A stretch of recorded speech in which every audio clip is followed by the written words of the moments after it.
meet you. Sounds good. All right. So first and foremost, like I said, thank you so much for spending some time with us here in Washington, D.C. Where are you based out of, just out of curiosity? Yeah, I am in Fort Lauderdale, Florida. Okay, hmm very nice. Well, Yeah. I'm actually off work today, so this will probably air early next week. Okay. That's number two, housekeeping notes. Number three, I just wanted to say I am a fan, and you are helping raise our 8-week-old daughter because I Oh, constantly send wonderful. in your videos to my wife. So thank you for that as I well. love that. Thank you for thinking of me then for this. I love it. Of course. And the most obvious one that I needed to state is I am not a mom. So this conversation will be framed from the aspect of that. But my wife is exclusively breastfeeding. And one of the things about this article was that I found it not only thoughtful, honest, vulnerable, and open, but it honestly helped me better understand what my wife is going through. And that was Yeah. part of the reason that I wanted to reach out and talk to you. So first and foremost, just diving right in, what was your initial reaction to this article? I think one of the biggest things that I thought was we need to have more conversations about a mother's choice on how they feed their baby. I think what has happened is that feeding has become a moral issue when in reality it's a health and family decision, right? There's so much that goes into that process, whether you choose to breastfeed, whether you choose to give formula, a combination. So that first reaction was like, thank you for putting this to the limelight. Thank you for having another vulnerable conversation around the choice that a mother's making so that maybe another mother can see themselves in that mom. Yeah, and that was one of the things that, recently I saw Kylie Kelsey kind of open up about this hmm with her most recent birth. And I also saw the former First Lady Michelle Obama talk about being Yeah. a formula-fed baby. So it was one of those things that I didn't know whether people have just started talking about this more openly, or it's the sort of thing that now that I'm kind of in the weeds of this, that I'm noticing people talk about more. Which do you think it is? Yeah, I think the conversation about whether we're going to use breast milk or formula has been around for a long time. The Fed is Best campaign was something that was created in the 2000s, early 2000s. And, there's a lot of, is that the best framing? For many of us in the lactation world, because I'm also a lactation consultant as well as in pediatrics, rather than saying Fed is best, I like to say that informed decision making is the best, right? Like what works best for your family is going to be the best decision when it comes to breast milk versus formula. And I think why we're seeing a rise in this is social media is helping, right? We have a lot more conversations around this topic, and a lot of celebrities are becoming mothers, right? People in our generation that may have grown up with a lot of that stigma surrounding how they got pregnant, whether they used a surrogate, whether they did IVF, or how they're feeding their baby, they're now voicing that. And so the conversations are happening a lot more because I think this new generation of moms is very interested in sharing their reality, whether it's for their own ability to feel better about their decisions or if it's to help other moms feel more seen. I think they serve two purposes when we share stories like this. So, one of the things that she writes is about the contradictions, complex guilt, accepting support in a culture that quietly equates suffering with devotion. She Mm. also writes about the moral weight of feeding a baby. Where does that, accepting the idea that suffering equals devotion and this moral weight assigned to different methods of feeding a baby, where is that societal? Is that social media? Is that previous generations kind of suffering in silence type of a thing? Well, we can have a lot of roots in the cause of that, right? There is this sort of feeling that women need to be martyrs for their babies, meaning they have to self-sacrifice themselves in order to support their child, but that is not true. Now, if a mom feels that that gives them value, if that's what they feel that is best for them, I'm totally supportive of that. And I think a lot of this feeling has a lot to do with societal expectations. I think patriarchy also has a lot to do with it, where we look at, well, women should childbear, women should breastfeed. It's what is meant to happen when in reality, thanks to modern medicine, thanks to technology, we know that there's so many different ways that we can feed a baby. And so when she talks about that suffering, I think it's a huge thing that we label, right? Because there's a term that I learned called maternal ambivalence, which basically means that it's okay as moms to say to yourself that something isn't working, that this isn't serving me, and that's okay to say that I want to do something different because it's not good for me. And I think when we have these conversations, we start to understand that we need to question our own mental health. There is a balance as to how much breastfeeding can impact someone's mental health. For some moms, it is supportive of their mental health. They feel stronger, they feel more aligned. And for some women, like in the case of this article, and many women, it can feel like a burden. It can feel like they are constantly feeling like a cow, like feeding their baby. And it comes down to, what does that mom want in that decision, right? And we can't get into a mom's head. The only thing that we can say is, how can I support you? And the whole unit includes your mental health as well. Like you just mentioned, that sort of patriarchy. And one of the things she also writes is this profound imbalance in pregnancy, labor, birth, postpartum, and beyond. Yeah. Speaking from the point of view as the partner to someone who has just gone through this, what is the best way to show that support and try to take a load off of, even if it's just recognizing whether it's a burden?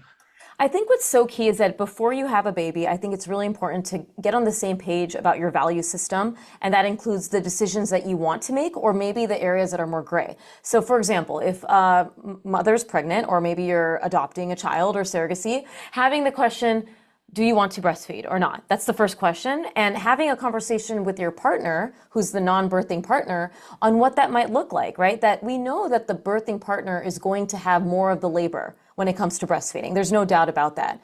But how can the non-birthing partner help? Maybe they can help settle the baby down after a feed. Maybe if the mother is pumping, they can help with cleaning pump parts. Maybe they will be the emotional support. And I would hope that the latter is always happening. And that emotional support looks like looking at your partner as well as the baby, but taking more care of your partner's needs. Hey, is this a struggle for you? Do you want to talk about it? What are you feeling right now? Meeting them where they are so that you can better support them. If you notice that the toll of breastfeeding, and I say the toll because it's physically and emotionally demanding, is taking over your partner, in a calm way saying, hey, do you know how much you love our baby? Do you know how much I notice that you love our baby? Do you feel like this is something you want to continue? Because I'm noticing that you're feeling stressed. I'm noticing that you're not getting sleep. Should we talk to maybe the pediatrician or a lactation consultant on ways to provide more balance for you? Or what do you want in this situation? I think moms, when they're in that postpartum period, they really forget to tap into themselves, because everyone's so focused on the baby. Everyone's so focused on the health of the baby that we often forget to ask, hey, mom, what it is that you need to best support you. And your partner can be the best person to do that because they've known you pre and post baby. So it's funny that you say that. Not funny, but what she wrote was, what's best for me and what's best for the baby did not exist on different levels or rankings. And I think it's very easy to lose sight of that sometimes. Absolutely. And I think you don't realize it until you become a mom, right? You can take the lactation courses, you can do everything. But when you have that baby in your arms, or and you're dealing with maybe some postpartum blues, or maybe it's turning into postpartum depression or anxiety, it's a different experience. You know, you and a baby, your psychologies are joining together. You're now having to raise this new being in this world. And it's such a unique experience that no one else can be in your shoes. So one of the other things she wrote, and this kind of leads into what I think, in my opinion, you excel at, and why I am such a big fan of what you do. Yeah. She wrote, so much of the pregnancy and postpartum content I consumed was framed as fact. I wish I had encountered content that left more room for opinion, difference, and ambivalence. That's what I want to add more of to the conversation. And what I think you do so well is kind of cutting through the noise that's out there with your page. Both what she said about that idea of all of this content out there, how can you sort of train yourself to look for the best versus the one that's going to kind of have that negative impact on you? I am a big believer that we are the company that we keep, and this includes in person and definitely online in an era where we're consuming so much educational content online, right? So the first thing is, if you are following a creator, I don't care if they're a medical professional, an influencer, and they make you feel worse about yourself in any way, whether it's how you chose to feed your baby, how your house looks. If your body is telling you, I don't feel good when I consume your content, you do not owe that person a follow. You can mute them, you can unfollow them, because you got to protect your peace. And when it comes to sort of taking all this information, there is a lot of nuance, and I appreciate her saying that. Even in the whole breastfeeding discussion, a lot of the research doesn't account for socioeconomic status. It doesn't account for the fact that we're not noticing, if you take a breastfed baby who is in the same socioeconomic status as a formula-fed baby in the same circumstances, same daycare experience, same, do they have a nanny? Do they have, what are the genetics of the family? You're probably not going to see a higher risk of any of the claims that is in a lot of the breastfeeding research. So when someone's presenting you information, you should be looking at, is it very extreme in nature? If you don't do this, this is going to happen. You are a bad parent, da da da da. Is it fear-based? Or is there sort of that room for, hey, I recommend breastfeeding. I think it's wonderful. It's obviously something that's so specialized to the human body, but I also recognize that it's not something that everyone wants to do or everyone's capable of doing. That is the content I want you to consume, the one that makes you feel supported, and especially if you're in this middle ground of I don't know what I want, those follows are going to be the best because those people are going to guide you into here are the facts that they stand. Here is what I see. I want you, as the mother of that child, to tap into your autonomy, tap into your intuition, and decide what feels right for you, whether it's about feeding, sleep training, whatever it is, because we forget to do a lot of that when we become moms. Is that kind of how you got started with your page and how it grew into the massive following that you have now? Yeah, so a lot of my intent was because I was seeing a lot of this information coming through in my office. Mothers stressed about things that they were hearing online. And in my head, having taken care of so many children and having, at that point when I started my page, I didn't have kids of my own. I would think and process rather than dismiss. And I say, is there truth to that statement or is that a conversation of nuance, right? And I was like, we're missing the nuance in the things that are making you anxious. So I'm just seeing a generation of anxious mothers who feel like they got to check the boxes to do everything right to raise a baby. And then in reality, there are so many ways to be a good mom. There's so many ways, right? It's not, and then I think a lot of the moms got so attached to, well, this is what attachment looks like. I want my baby to feel as securely attached to me. And they've gone down that rabbit hole of like, well, then I have to do X, Y, and Z. When in reality, attachment with children is multiple moments, not one decision you make, right? Whether you sleep trained, whether you fed them breastfeeding, whether you baby wear, it's the multitude of are you a responsive caregiver?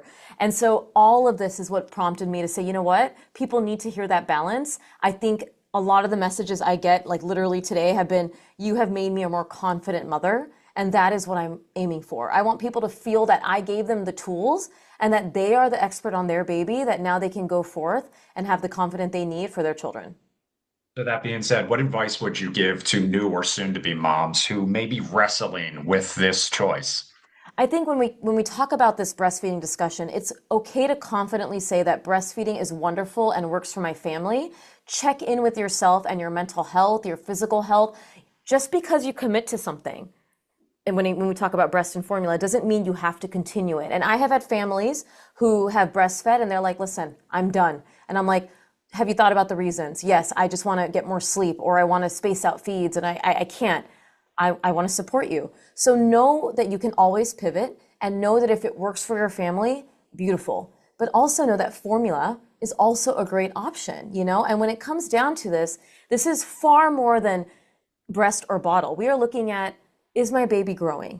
Is my baby loved? And is my baby getting a nurtured experience? And if you can answer all those three questions, every other decision you make will align with your value system. And you will realize that, yes, my formula fed baby is loved. They're growing. They're healthy. And I'm going to listen to the experts in the field that have seen and taken both formula fed and breastfed babies. Thank you so much for spending some time with us and lending your expertise. Thank you for having me. All right. Have a great day. Yes. So nice chatting today. You too. Bye. Thank you Bye. again. Bye bye. Bye. Bye.